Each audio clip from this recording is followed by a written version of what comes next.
ಆತ್ಮೀಯ ಸ್ಪರ್ಧಾ ಮಿತ್ರರೇ, ನಾವು ಇವತ್ತು ವಿಜಯಪುರ ಜಿಲ್ಲೆ ಮತ್ತು ಬಾಗಲಕೋಟೆ ಜಿಲ್ಲೆ, ಧಾರವಾಡ ಜಿಲ್ಲೆಗಳ ಬಗ್ಗೆ ತಿಳಿದುಕೊಳ್ಳೋಣ. ವಿಜಯಪುರ ಜಿಲ್ಲೆಯಲ್ಲಿ ಇರುವ ತಾಲೂಕುಗಳು ಬಂದುಬಿಟ್ಟು ವಿಜಯಪುರ, ಬಸವನ ಬಾಗೇವಾಡಿ, ಸಿಂದಗಿ, ಇಂಡಿ, ಮುದ್ದೇಬಿಹಾಳ್, ನಿಡಗುಂದಿ, ತಾಳಿಕೋಟೆ, ಬಬಲೇಶ್ವರ, ತಿಕೋಟ, ಚಡಚಣ, ದೇವರ ಹಿಪ್ಪರಗಿ, ಕೋಲಾರ, ಕೊಲ್ಹಾರ, ಅಲ್ಮೇಲ. ವಿಜಯಪುರ ಜಿಲ್ಲೆಯು 1956ಕ್ಕಿಂತ ಮುಂಚೆ ಮುಂಬೈ ಪ್ರಾಂತದಲ್ಲಿತ್ತು. ವಿಜಯಪುರ ಜಿಲ್ಲೆಯನ್ನು ಪಂಚ ನದಿಗಳ ಜಿಲ್ಲೆ ಎಂದು ಕರೆಯುತ್ತಾರೆ. ವಿಜಯಪುರ ಜಿಲ್ಲೆಯಲ್ಲಿ ಕೃಷ್ಣ, ಮಲಪ್ರಭಾ, ಘಟಪ್ರಭಾ, ದೋಣಿ, ಭೀಮಾ ನದಿಗಳು ಹರಿಯುವುದರಿಂದ ವಿಜಯಪುರ ಜಿಲ್ಲೆಯನ್ನು ಕರ್ನಾಟಕದಲ್ಲಿ ಪಂಚ ನದಿಗಳ ಜಿಲ್ಲೆ ಎಂದು ಕರೆಯಲಾಗುತ್ತದೆ. ಕರ್ನಾಟಕದ ಪಂಜಾಬ್ ಎಂದು ವಿಜಯಪುರವನ್ನು ಕರೆಯುತ್ತಾರೆ. ವಿಜಯಪುರ ಜಿಲ್ಲೆಯಲ್ಲಿ ನವರಸಪುರ ಉತ್ಸವ ನಡೆಯುತ್ತದೆ. ಸ್ನೇಹಿತರೆ, ನವರಸಪುರ ಉತ್ಸವವು ಸಂಗೀತಕ್ಕೆ ಸಂಬಂಧಿಸಿದೆ. ಮತ್ತು ವಿಜಯಪುರ ಜಿಲ್ಲೆಯಲ್ಲಿ ಕೂಡಗಿ ಉಷ್ಣ ವಿದ್ಯುತ್ ಸ್ಥಾವರ ಸ್ಥಾಪಿಸಲಾಗಿದೆ. ವಿಜಯಪುರ ಜಿಲ್ಲೆಯಲ್ಲಿ ಮಹಿಳಾ ವಿಶ್ವವಿದ್ಯಾಲಯವನ್ನು 2003ರಲ್ಲಿ ಸ್ಥಾಪಿಸಲಾಗಿದೆ. ವಿಜಯಪುರ ಜಿಲ್ಲೆಯಲ್ಲಿ ಆಲಮಟ್ಟಿ ಜಲಾಶಯ ಅಥವಾ ಲಾಲ್ ಬಹದ್ದೂರ್ ಶಾಸ್ತ್ರಿ ಜಲಾಶಯವನ್ನು ಕೃಷ್ಣಾ ನದಿಗೆ ಅಡ್ಡಲಾಗಿ ಕಟ್ಟಲಾಗಿದೆ.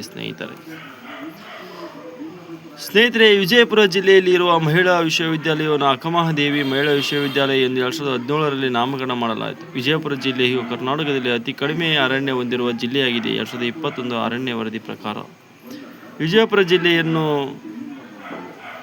ಕರ್ನಾಟಕದ ಸೈಕ್ಲಿಂಗ್ ಕ್ಯಾಪಿಟಲ್ ಎಂದು ಕರೆಯುತ್ತಾರೆ. ವಿಜಯಪುರ ಜಿಲ್ಲೆಯ ಕೋಟೆಯಲ್ಲಿ ಮಲ್ಲಿಕ್ ಇ ಮೈದಾನ ತೋಪು ಇಡಲಾಗಿದೆ.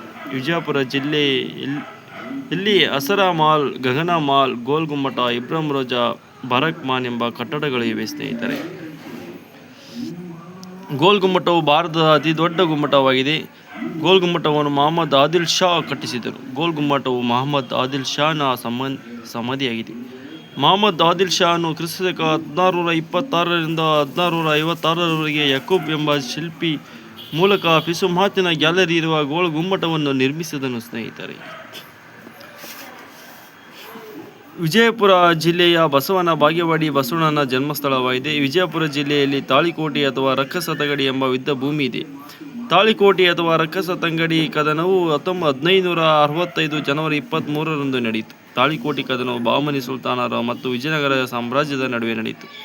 ತಾಳಿಕೋಟೆ ಕದನದಿಂದ ವಿಜಯನಗರ ಸಾಮ್ರಾಜ್ಯವು ಪತನವಾಯಿತು. ತಾಳಿಕೋಟೆ ಕದನ ನಡೆದಾಗ ವಿಜಯನಗರ ಸಾಮ್ರಾಜ್ಯದ ಅರಸ ಸದಾಶಿವರಾಯ.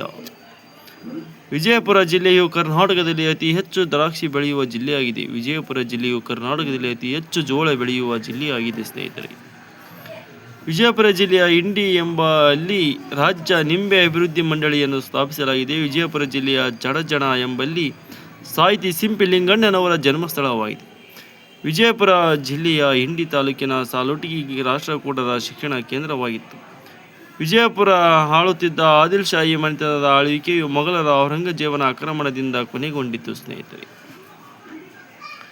ವಿಜಯಪುರ ಜಿಲ್ಲೆಯು 1724ರಲ್ಲಿ ಹೈದರಾಬಾದ್ ನಿಜಾಮರ ವಶವಾಯಿತು. 1760ರಲ್ಲಿ ಮರಾಠ ಪೇಶ್ವೆಯವರ ವಶವಾಯಿತು ಮತ್ತು 1818ರಲ್ಲಿ ಬ್ರಿಟಿಷರ ವಶವಾಯಿತು. ವಿಜಯಪುರ ಆಳಿದ ಇಬ್ರಾಹಿಂ ಆದಿಲ್ ಶಾನ ಕೃತಿ ಕಿತಾಬ್ ಇ ನವರಸ್ ಆಗಿತ್ತು. ಇದು ಸರಸ್ವತಿ, ಗಣಪತಿ ಮುಂತಾದ ಹಿಂದೂ ದೇವರ ಸೂತ್ರಗಳಿಂದ ಆರಂಭವಾಗುತ್ತದೆ. ಸ್ನೇಹಿತರೆ, ವಿಜಯಪುರದ ಬಸವನ ಬಾಗೇವಾಡಿಯ ಇಂಗಳೇಶ್ವರದಲ್ಲಿ ಶ್ರೀ ಬಸವೇಶ್ವರರು ಜನಿಸಿದರು. ಇವರು ಶಕ್ತಿ ವಿಶಿಷ್ಟ ಅದ್ವೈತ ಸಿದ್ಧಾಂತದ ಪ್ರತಿಪಾದಕರು.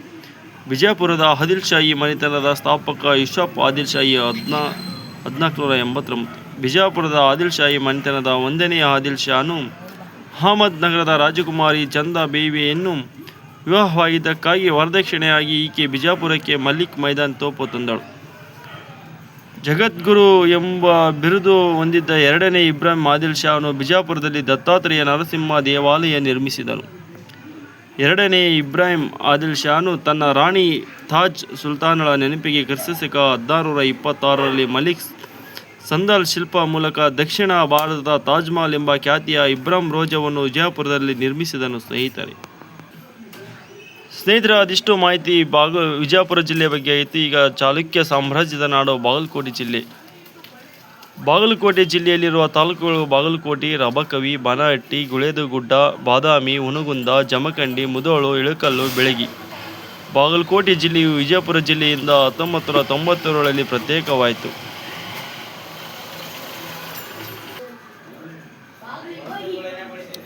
ಬಾಗಲಕೋಟೆ ಜಿಲ್ಲೆಯು ವಿಜಯಪುರ ಜಿಲ್ಲೆಯಿಂದ 1997ರಲ್ಲಿ ಪ್ರತ್ಯೇಕವಾಯಿತು. ಬಾಗಲಕೋಟೆ ಜಿಲ್ಲೆಯಲ್ಲಿ ತೋಟಗಾರಿಕೆ ವಿಶ್ವವಿದ್ಯಾಲಯ ಇದೆ.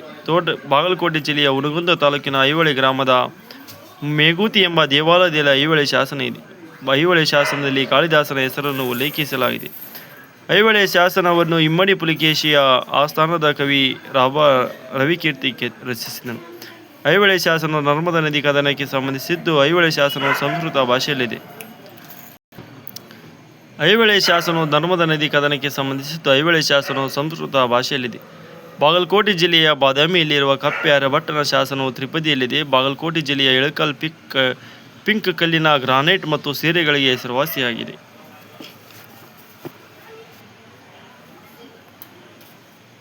ಬಾಗಲಕೋಟೆ ಜಿಲ್ಲೆಯ ಮುಧೋಳ ತಾಲೂಕಿನಲ್ಲಿ ಅಲಗಲಿ ಎನ್ನುವ ಊರು ಇದೆ. ಬಾಗಲಕೋಟೆ ಜಿಲ್ಲೆಯ ಮುಧೋಳ ವುಡ್ಸ್ ಎಂಬ ನಾಯಿ ತಳಿ ಹೆಸರುವಾಸಿಯಾಗಿದೆ. ಇದನ್ನು ಸೈನ್ಯ ಮತ್ತು ಪೊಲೀಸ್ ತರಬೇತಿಯಲ್ಲಿ ಬಳಸಲಾಗುತ್ತದೆ. ಸ್ನೇಹಿತರೆ, ಬಾಗಲಕೋಟೆ ಜಿಲ್ಲೆಯ ಮುಧೋಳ ಎಂಬಲ್ಲಿ ರನ್ನ ಉತ್ಸವ ನಡೆಯುತ್ತದೆ. ಬಾಗಲಕೋಟೆ ಜಿಲ್ಲೆಯಲ್ಲಿ ಐಹೊಳೆ, ಬಾದಾಮಿ, ಪಟ್ಟದಕಲ್ಲು ಎಂಬ ಊರುಗಳಿವೆ. ಬಾಗಲಕೋಟೆ ಜಿಲ್ಲೆಯ ಪಟ್ಟದಕಲ್ಲು 1987ರಲ್ಲಿ ವಿಶ್ವ ಪರಂಪರೆ ಪಟ್ಟಿಗೆ ಸೇರಿದೆ. ಬಾಗಲಕೋಟೆ ಜಿಲ್ಲೆಯ ಜಮಖಂಡಿ ತಾಲೂಕಿನ ಸವಳಗಿ ಎಂಬ ಹಳ್ಳಿಯ ಹೆಸರಾಂತ ವ್ಯಕ್ತಿ ಬಿಡಿ ಜತ್ತಿ ಅಥವಾ ಬಸಪ್ಪ ದಾನಪ್ಪ ಜತ್ತಿ.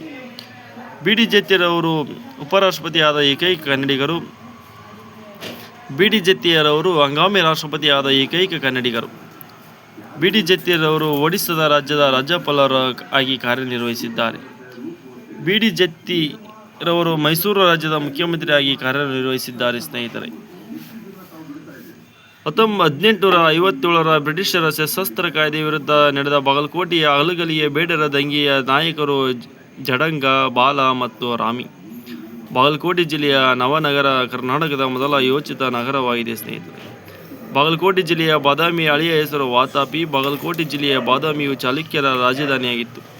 ಬಾದಾಮಿಯಲ್ಲಿರುವ ಪ್ರಸಿದ್ಧ ಗುಹಾಂತರ ದೇವಾಲಯವನ್ನು ಚಾಲುಕ್ಯರು ನಿರ್ಮಿಸಿದ್ದಾರೆ. ಬಾಗಲಕೋಟೆ ಜಿಲ್ಲೆಯಲ್ಲಿ ಕೂಡಲ ಸಂಗಮ ಇದೆ. ಬಾಗಲಕೋಟೆ ಜಿಲ್ಲೆಯ ಕೂಡಲ ಸಂಗಮದಲ್ಲಿ ಶ್ರೀ ಬಸವೇಶ್ವರರು ಐಕ್ಯರಾಗಿದ್ದಾರೆ. ಬಾಗಲಕೋಟೆ ಜಿಲ್ಲೆಯ ಕೂಡಲ ಸಂಗಮದಲ್ಲಿ ಕೃಷ್ಣ ಮತ್ತು ಮಲಪ್ರಭಾ ನದಿಗಳು ಸಂಧಿಸುತ್ತವೆ. ಬಾಗಲಕೋಟೆ ಜಿಲ್ಲೆಯ ಬಾದಾಮಿಯು ನವಶಿಲಾಯುಗದ ತಾಣವಾಗಿದೆ. ಬಾಗಲಕೋಟೆ ಜಿಲ್ಲೆಯ ಎಡಹಳ್ಳಿ ಎಂಬ ಪ್ರದೇಶವು ಚಿಂಕಾರ ಜಿಂಕೆಗಳಿಗೆ ಪ್ರಸಿದ್ಧಿಯಾಗಿದೆ. ಬಾಗಲಕೋಟೆ ಜಿಲ್ಲೆಯಲ್ಲಿ ಪ್ರಸಿದ್ಧ ಬನಶಂಕರಿ ದೇವಾಲಯ ಮತ್ತು ಶಿವಯೋಗ ಮಂದಿರಗಳಿವೆ. ಪ್ರಸಿದ್ಧ ಹಿಂದೂಸ್ತಾನಿ ಗಾಯಕಿ ಮತ್ತು ನಟಿ ಅಮೀರ್ ಬಾಯ್ ಕರ್ನಾಟಕ ಅವರು ಬಾಗಲಕೋಟೆಯ ಬೆಳಗಿಯವರು. ಬಾಗಲಕೋಟೆ ಜಿಲ್ಲೆಯ ಜಮಖಂಡಿಯಲ್ಲಿ ಅಬೂಬಕರ್ ದರ್ಗಾ ಇದೆ. ಬಾಗಲಕೋಟೆ ಜಿಲ್ಲೆಯಲ್ಲಿ ಹಜರತ್ ಶಾಹಿದ್ ಮುರ್ತಾಜ್ ಖಾದ್ರಿ ದರ್ಗಾ ಇದೆ. ಬಾಗಲಕೋಟೆಯ ರಾಬಕವಿ, ಬಾನಹಟ್ಟಿಯು ನೇಯ್ಗೆಯ ಕೇಂದ್ರಗಳಾಗಿವೆ. ಬಾಗಲಕೋಟೆ ಜಿಲ್ಲೆಯ ಚಿಕ್ಕಪಡಸಲಗಿ ಎಂಬಲ್ಲಿ ಭಾರತದಲ್ಲಿ ಪ್ರಥಮ ಬಾರಿಗೆ ರೈತರೇ ಸ್ವತಃ ನಿರ್ಮಿಸಿದ ಖಾಸಗಿ ಬ್ಯಾರೇಜ್ ಸಿದ್ದು ನ್ಯಾಮೇಗೌಡ ಶ್ರಮಬಿಂದು ಸಾಗರ ಎಂಬ ಬ್ಯಾರೇಜ್ ಕೃಷ್ಣಾ ನದಿಗೆ ಅಡ್ಡಲಾಗಿ ನಿರ್ಮಿಸಲಾಗಿದೆ. ಬ್ರಿಟಿಷರ ವಿರುದ್ಧ ಹೋರಾಡಿದ ಸಿಂಧೂರ ಲಕ್ಷ್ಮಣ ಎಂಬ ಕ್ರಾಂತಿಯ ಸಮಾಧಿ ಬಾಗಲಕೋಟೆಯ ಬಿಳಿಗಿಯಲ್ಲಿದೆ. ಬಾಗಲಕೋಟೆ ಜಿಲ್ಲೆಯಲ್ಲಿ ಗ್ರೀನ್ ಫುಡ್ ಪಾರ್ಕ್ ಇದೆ. ಬಾಗಲಕೋಟೆಯ ಐಹೊಳೆಯನ್ನು ದೇವಾಲಯ ವಾಸ್ತುಶಿಲ್ಪದ ತೊಟ್ಟಿಲು ಎನ್ನುವರು. ಬಾಗಲಕೋಟೆಯ ಐಹೊಳೆಯಲ್ಲಿ ಸೂರ್ಯ, ಮೆಗೂತಿ, ಕಾರ್ತಿಕೇಯ ಮತ್ತು ದುರ್ಗಾ ದೇವಾಲಯಗಳಿವೆ. ಬಾಗಲಕೋಟೆಯ ಅಮ್ಮಿನಗಾಡು ಕಬ್ಬಿಣ ಮತ್ತು ಕರದಂಟಿಗೆ ಹೆಸರುವಾಸಿಯಾಗಿದೆ. ಬಾಗಲಕೋಟೆಯ ಪಟ್ಟದಕಲ್ಲಿನ ಪ್ರಾಚೀನ ಹೆಸರು ಕಿಸುವಳ್ಳೋಲ್. ಬಾಗಲಕೋಟೆಯಲ್ಲಿ ಕೃಷ್ಣಾ ನದಿಗೆ ಹಿಪ್ಪರಗಿ ಬ್ಯಾರೇಜ್ ನಿರ್ಮಿಸಲಾಗಿದೆ. 1ನೇ ನರಸಿಂಹವರ್ಮನು ಕ್ರಿಸ್ತ 642ರಲ್ಲಿ ಬಾಗಲಕೋಟೆಯ ಬಾದಾಮಿ ಮೇಲೆ ದಾಳಿ ಮಾಡಿ 2ನೇ ಪುಲಿಕೇಶಿಯನ್ನು ಸೋಲಿಸಿ ವಾತಾಪಿಕೊಂಡ ಎಂಬ ಬಿರುದು ಪಡೆದನು. ಬಾಗಲಕೋಟೆಯ ಬಾದಾಮಿಯು ಜಯಸಿಂಹ ರಾಣ ರಂಗನಿಂದ ಸ್ಥಾಪಿತವಾದ ಬಲಮುಖದ ವರಹ ಲಾಂಛನ ಹೊಂದಿದ್ದ ಬಾದಾಮಿ ಚಾಲುಕ್ಯರ ರಾಜಧಾನಿಯಾಗಿತ್ತು. ಬಾಗಲಕೋಟೆಯ ಬಾದಾಮಿಯಲ್ಲಿ ವಿಷ್ಣು ಗುಹಾಲಯವನ್ನು 1ನೇ ಕೀರ್ತಿವರ್ಮ ಆರಂಭಿಸಿ ಮಂಗಳೇಶನು ಪೂರ್ಣಗೊಳಿಸಿದನು. ಬಾಗಲಕೋಟೆಯ ಮಹಾಕೋಟ ಸ್ತಂಭ ಶಾಸನವನ್ನು ಮಂಗಳೇಶ ನಿರ್ಮಿಸಿದನು. ಈತನನ್ನು ಚಾಲುಕ್ಯ ಕಲೆಯ ಪಿತಾಮಹ ಎನ್ನುವರು. ಬಾಗಲಕೋಟೆಯ ಬಾದಾಮಿಯಲ್ಲಿ ಒಟ್ಟು 4 ಗುಹೆಗಳಿವೆ. 1ನೇಯದು ಶೈವ ಗುಹೆ, 2 ಮತ್ತು 3ನೇ ವೈಷ್ಣವ ಗುಹೆಗಳು ಮತ್ತು 4ನೇದು ಜೈನ ಗುಹೆ. ಬಾಗಲಕೋಟೆಯ ಐಹೊಳೆಯನ್ನು ವಾಸ್ತುಶಿಲ್ಪದ ಬಯಲು ಪ್ರದರ್ಶನದ ಶಾಲೆ ಮತ್ತು ಭಾರತೀಯ ದೇವಾಲಯ ವಾಸ್ತುಶಿಲ್ಪದ ತೊಟ್ಟಿಲು ಎನ್ನುವರು. 1987ರಲ್ಲಿ ವಿಶ್ವ ಪರಂಪರೆಗೆ ಸೇರಿದ ಮಲಪ್ರಭಾ ನದಿ ದಡದ ಮೇಲಿರುವ ಚಾಲುಕ್ಯ ರಾಜರಿಗೆ ಪಟ್ಟಾಭಿಷೇಕ ನಡೆಯುತ್ತಿದ್ದ ಪಟ್ಟದಕಲ್ಲನ್ನು ಚಾಲುಕ್ಯ ವಾಸ್ತುಶಿಲ್ಪದ ತವರು ಮನೆ ಎನ್ನುವರು. ಬಾಗಲಕೋಟೆಯ ಐಹೊಳೆಯಲ್ಲಿ ಲಡಕ್ಕಾನ್ ದೇವಾಲಯ, ಭಾರತದ ಸಂಸತ್ತು ಮಾದರಿಯಲ್ಲಿ ದುರ್ಗ ದೇವಾಲಯ, ಐಹೊಳೆ ಶಾಸನವಿರುವ ಮೇಗೂತಿ ದೇವಾಲಯಗಳಿವೆ. ಬಾಗಲಕೋಟೆಯ ಪಟ್ಟದಕಲ್ಲಿನಲ್ಲಿ 7ನೇ ವಿಕ್ರಮಾದಿತ್ಯನ ರಾಣಿಯರಾದ ಲೋಕಮಾದೇವಿಯು ಲೋಕೇಶ್ವರ ವಿರೂಪಾಕ್ಷ ದೇವಾಲಯವನ್ನು, ತ್ರೈಲೋಕ್ಯಮಾದೇವಿಯು ತ್ರೈಲೋಕೇಶ್ವರ ಮಲ್ಲಿಕಾರ್ಜುನ ದೇವಾಲಯವನ್ನು ಕಟ್ಟಿಸಿದ್ದಾರೆ. ಬಾಗಲಕೋಟೆ ಜಿಲ್ಲೆಯ ಪಟ್ಟದಕಲ್ಲಿನಲ್ಲಿರುವ ವಿರೂಪಾಕ್ಷ ದೇವಾಲಯವನ್ನು ಪಾರ್ಸಿ ಬ್ರೌನರು ದ್ರಾವಿಡ ವಾಸ್ತುಶಿಲ್ಪದ ಅತ್ಯುತ್ತಮ ಕೃತಿ ಎಂದಿದ್ದಾರೆ. ಸ್ನೇಹಿತರೆ, ಇವಾಗ ಧಾರವಾಡ ಜಿಲ್ಲೆ ಬಗ್ಗೆ ಮಾಹಿತಿ. ಧಾರವಾಡ ಜಿಲ್ಲೆಯಲ್ಲಿರುವ ತಾಲೂಕುಗಳು: ಧಾರವಾಡ ನಗರ, ಹುಬ್ಬಳ್ಳಿ ನಗರ, ಹುಬ್ಬಳ್ಳಿ ಗ್ರಾಮೀಣ, ನವಲಗುಂದ, ಕುಂದಗೋಳ, ಕಾಲಘಟಗಿ, ಅಳ್ನಾವರ, ಅಣ್ಣಿಗೇರಿ. ಧಾರವಾಡ ಜಿಲ್ಲೆಯಲ್ಲಿ ಐಐಟಿಯನ್ನು ಸ್ಥಾಪಿಸಲಾಗಿದೆ. ಇದು ಕರ್ನಾಟಕದ ಮೊದಲ ಹಾಗೂ ಏಕೈಕ ಐಐಟಿ ಆಗಿದೆ. ಧಾರವಾಡ ಜಿಲ್ಲೆಯ ಐಐಟಿಯನ್ನು 2016ರಲ್ಲಿ ಪ್ರಾರಂಭಿಸಲಾಯಿತು. ಐಐಟಿ ಎಂದರೆ ಇಂಡಿಯನ್ ಇನ್ಸ್ಟಿಟ್ಯೂಟ್ ಆಫ್ ಟೆಕ್ನಾಲಜಿ ಎಂದರ್ಥ. ಧಾರವಾಡ ಜಿಲ್ಲೆಯಲ್ಲಿ ಕರ್ನಾಟಕ ವಿಶ್ವವಿದ್ಯಾಲಯ ಇದೆ. ಧಾರವಾಡ ಜಿಲ್ಲೆಯು ಕರ್ನಾಟಕ ವಿಶ್ವವಿದ್ಯಾಲಯವು ಸ್ವತಂತ್ರ ನಂತರ ಕರ್ನಾಟಕದಲ್ಲಿ ಸ್ಥಾಪನೆಯಾದ ಮೊದಲ ವಿಶ್ವವಿದ್ಯಾಲಯವಾಗಿದೆ.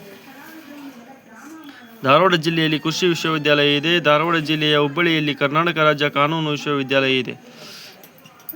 ಧಾರವಾಡ ಜಿಲ್ಲೆಯ ಹುಬ್ಬಳ್ಳಿಯಲ್ಲಿ ನೈಋತ್ಯ ರೈಲ್ವೆ ವಲಯದ ಕೇಂದ್ರ ಕಚೇರಿ ಇದೆ. ಧಾರವಾಡ ಜಿಲ್ಲೆಯಲ್ಲಿ ಪಂಪನ ಜನ್ಮಸ್ಥಳ ಅಣ್ಣಿಗೇರಿ ಇದೆ. ಇತ್ತೀಚೆಗೆ ಅಣ್ಣಿಗೇರಿಯಲ್ಲಿ ತಲೆ ಬುರುಡೆಗಳು ದೊರಕಿ ಸುದ್ದಿಯಲ್ಲಿತ್ತು. ಧಾರವಾಡ ಜಿಲ್ಲೆಯಲ್ಲಿ ಕರ್ನಾಟಕದ ಹೈಕೋರ್ಟ್ ಪೀಠವನ್ನು 2008 ಜುಲೈ 4ರಂದು ಸ್ಥಾಪಿಸಲಾಗಿದೆ. ಧಾರವಾಡ ಜಿಲ್ಲೆಯ ಹುಬ್ಬಳ್ಳಿ ಹತ್ತಿರ ಗರ್ಗ ಎಂಬಲ್ಲಿ ಭಾರತದ ರಾಷ್ಟ್ರಧ್ವಜವನ್ನು ತಯಾರಿಸಲಾಗುತ್ತದೆ. ಸ್ನೇಹಿತರೆ, ಧಾರವಾಡ ಜಿಲ್ಲೆಯನ್ನು ಭಾರತದ ಸಹಕಾರಿ ಚಳವಳಿಯ ತೊಟ್ಟಿಲು ಎಂದು ಕರೆಯಲಾಗುತ್ತದೆ. ಕರ್ನಾಟಕದಲ್ಲಿ ಬಸ್ ಕ್ಷಿಪ್ರ ಸಾರಿಗೆ ವ್ಯವಸ್ಥೆ ಹುಬ್ಬಳ್ಳಿ ಧಾರವಾಡ. ಧಾರವಾಡ ಜಿಲ್ಲೆಯಲ್ಲಿ ಬುರಕ ಟೆಕ್ಸ್ಟೈಲ್ ಕಾರ್ಖಾನೆ ಮತ್ತು ಮುರುಡೇಶ್ವರ ಸಿರಾಮಿಕ್ಸ್ ಕಾರ್ಖಾನೆಗಳಿವೆ. ಹುಬ್ಬಳ್ಳಿ ಧಾರವಾಡ ನಗರಗಳ ಮಧ್ಯೆ ಪ್ರಸಿದ್ಧ ಉಣಕಲ್ ಎಂಬ ಕೆರೆ ಇದೆ. ಧಾರವಾಡ ಜಿಲ್ಲೆಯಲ್ಲಿ ಕುಂದಗೋಳ ಎಂಬ ಸ್ಥಳವು ಹಿಂದೂಸ್ತಾನಿ ಸಂಗೀತದಲ್ಲಿ ಸಾಧನೆ ಮಾಡಿರುವ ಸರ್ವಾಯಿ ಗಾಂಧರ್ವ ಅವರ ಜನ್ಮಸ್ಥಳವಾಗಿದೆ.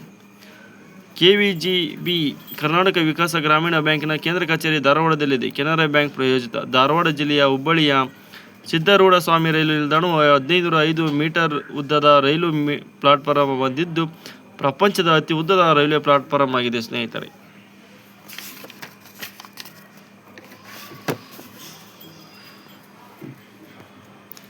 ಕರ್ನಾಟಕದ ಮೊದಲ ಸೌರ ಇಂಧನ ಗ್ರಾಮ ಧಾರವಾಡ ಜಿಲ್ಲೆ ಸಿರುಗುಪ್ಪ. ಬೆಡ್ತಿ ನದಿಯು ಹುಬ್ಬಳ್ಳಿಯಲ್ಲೂ, ಗಂಗಾವಳಿ ನದಿಯು ಧಾರವಾಡ ಜಿಲ್ಲೆಯ ಸೋಮೇಶ್ವರದಲ್ಲಿ ಶಾಲ್ಮಾಲ ಎಂಬ ಹೆಸರಿನಿಂದಲೂ ಉಗಮವಾಗುತ್ತದೆ. NWKRTC ವಾಯುವ್ಯ ಕರ್ನಾಟಕ ರಸ್ತೆ ಸಾರಿಗೆ ಸಂಸ್ಥೆಯ ಕೇಂದ್ರ ಕಚೇರಿ ಹುಬ್ಬಳ್ಳಿಯಲ್ಲಿದೆ. ಧಾರವಾಡದಲ್ಲಿ RH ದೇಶಪಾಂಡೆ ಅವರು 1890ರಲ್ಲಿ ಕರ್ನಾಟಕ ವಿದ್ಯಾವರ್ತಕ ಸಂಘ ಸ್ಥಾಪಿಸಿದರು. ಸ್ನೇಹಿತರೆ, ಧಾರವಾಡದಲ್ಲಿ ಕರ್ನಾಟಕದ ಕೇಸರಿ ಖ್ಯಾತಿಯ ಗಂಗಾಧರರಾವ್ ದೇಶಪಾಂಡೆಯವರು 1916ರಲ್ಲಿ ಹೋಮ್ ರೂಲ್ ಸ್ಥಾಪಿಸಿದರು. ಸ್ನೇಹಿತರೆ, ಧಾರವಾಡದಲ್ಲಿ ಕನ್ನಡದ ಕುಲಪುರೋಹಿತರಾದ ಆಲೂರು ವೆಂಕಟರಾಯರು 1916ರಲ್ಲಿ ಕರ್ನಾಟಕ ಸಭಾ ಸ್ಥಾಪಿಸಿದರು. ಧಾರವಾಡ ಜಿಲ್ಲೆಯಲ್ಲಿ ಆಲೂರು ವೆಂಕಟರಾಯರು ರಾಷ್ಟ್ರೀಯ ಶಾಲೆಯನ್ನು ಸ್ಥಾಪಿಸಿದರು. ಧಾರವಾಡ ಜಿಲ್ಲೆಯ ಹುಬ್ಬಳ್ಳಿಯಲ್ಲಿ ಡಾಕ್ಟರ್ NS ಹರ್ಡೇಕರ್ ಅವರ 1923 ಡಿಸೆಂಬರ್ 28ರಂದು ಹಿಂದೂಸ್ತಾನಿ ಸೇವಾ ದಳವನ್ನು ಸ್ಥಾಪಿಸಿದರು.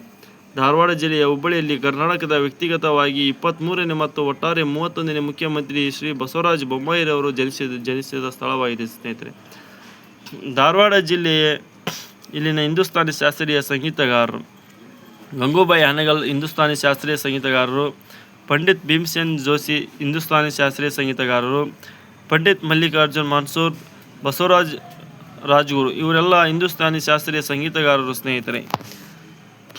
ಸ್ನೇಹಿತರೆ, ಇದಾಗಿತ್ತು ಧಾರವಾಡ ಮತ್ತು ಬಾಗಲಕೋಟೆ ಮತ್ತು ವಿಜಯಪುರ ಜಿಲ್ಲೆಗಳ ಬಗ್ಗೆ ಮಾಹಿತಿ. ದಯವಿಟ್ಟು ಸ್ನೇಹಿತರೆ, ಚಾನಲನ್ನು ಸಬ್ಸ್ಕ್ರೈಬ್ ಆಗಿ ಮತ್ತು ಚಾನಲನ್ನು ಶೇರ್ ಮಾಡಿ. ಸ್ಪರ್ಧಾತ್ಮಕ ಪರೀಕ್ಷೆಗಳಿಗೆ ಓದುತ್ತಿರ್ತಕ್ಕಂಥ ಎಲ್ಲ ಸ್ಪರ್ಧಾರ್ಥಿಗಳಿಗೆ ಉಪಯುಕ್ತವಾಗಲಿ ಎಂದು ನಮ್ಮ ಆಶಯ ಅಷ್ಟೇ. ಸ್ನೇಹಿತರೆ, ಪ್ಲೀಸ್ ಚಾನಲನ್ನು ಸಬ್ಸ್ಕ್ರೈಬ್ ಆಗಿ ಮತ್ತು ಶೇರ್ ಮಾಡಿ ಅಂತ ಕೇಳಿಕೊಳ್ಳುತ್ತಾ, ಥ್ಯಾಂಕ್ ಯು ಸ್ನೇಹಿತರೆ.